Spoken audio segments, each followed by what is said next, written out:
Welcome back. There's an estimated 27.6 million people, both adults and children, who are subjected to human trafficking around the world, and that includes right here in the United States. January is Human Trafficking Awareness Month, and today here on First at 4 Focus, we are joined by the co-chair of the Genesee County Human Trafficking Task Force. And we want to welcome to our program Angela Dudley. She's been working in human trafficking prevention for many years. So thank you for joining us today. Thank you for having me. So how big, let's start there. How big of a problem is human trafficking here in the Genesee County, mid-Michigan area? So Genesee County, I'm glad to say, with GHOST and all the efforts and things like that, it has drastically decreased a lot of some of the things coming to fruition, but systematically across the board in Michigan, it's a crisis everywhere. We did start out at number 2 in the United States, and thankfully right now we're sitting at right about number 7, so it's still out there. It's still a big issue. Yeah, what does human trafficking look like for someone who, don't know what the signs of someone who's being trafficked or someone who's a potential victim of trafficking? So I get asked that a lot, and it can look like anybody. It can look like your child's friend at school. It can look like your grandchild. It can look like somebody walking down the street. There's no real profile for what a human trafficking victim looks like, and that's what makes it so hard for law enforcement to continue to detect it and help. Yeah. Now tell us about the work of the task force there at Genesee County. What do you do? I'm sure education is a part of it, but what type of work do you do there to help prevent human trafficking? So the Genesee County Human Trafficking Task Force is a group of multidisciplinary people from all kinds of agencies around our county, and we come together to offer resources, education, and things like that for the community to try to get ahead of some of the things that are going on. The task force does do free education in schools and for agencies around the county.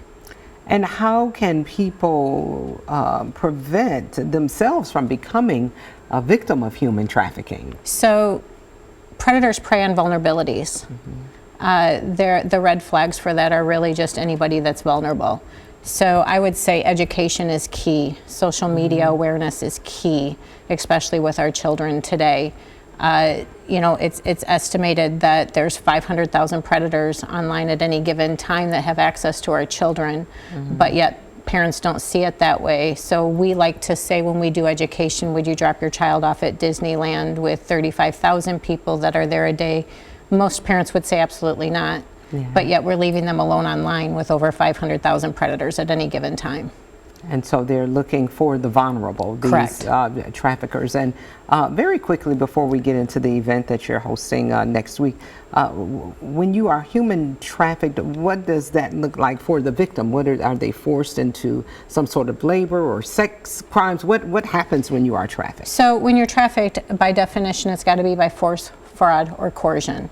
So that could mean sex trafficking, that could be child sex trafficking, that could also be labor trafficking. So oftentimes when you see people walking down the streets, a lot of people just look at them as they're prostitutes.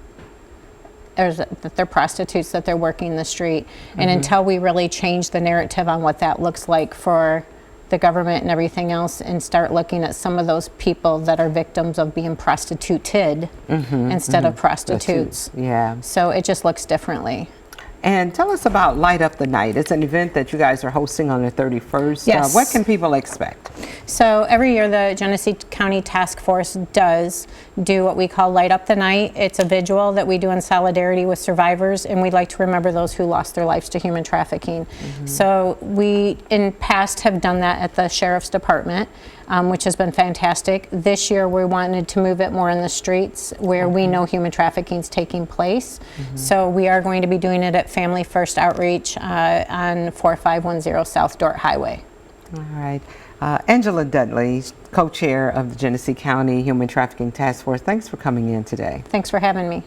And I just want to remind our audience that the Human Trafficking Task Force is holding that candlelight vigil with survivors and remembering those lost to human trafficking and sexual violence. Again, it's January 31st at 4:30 p.m. at Family First Outreach. It's on Dort Highway in Flint, and the community is invited. Terry?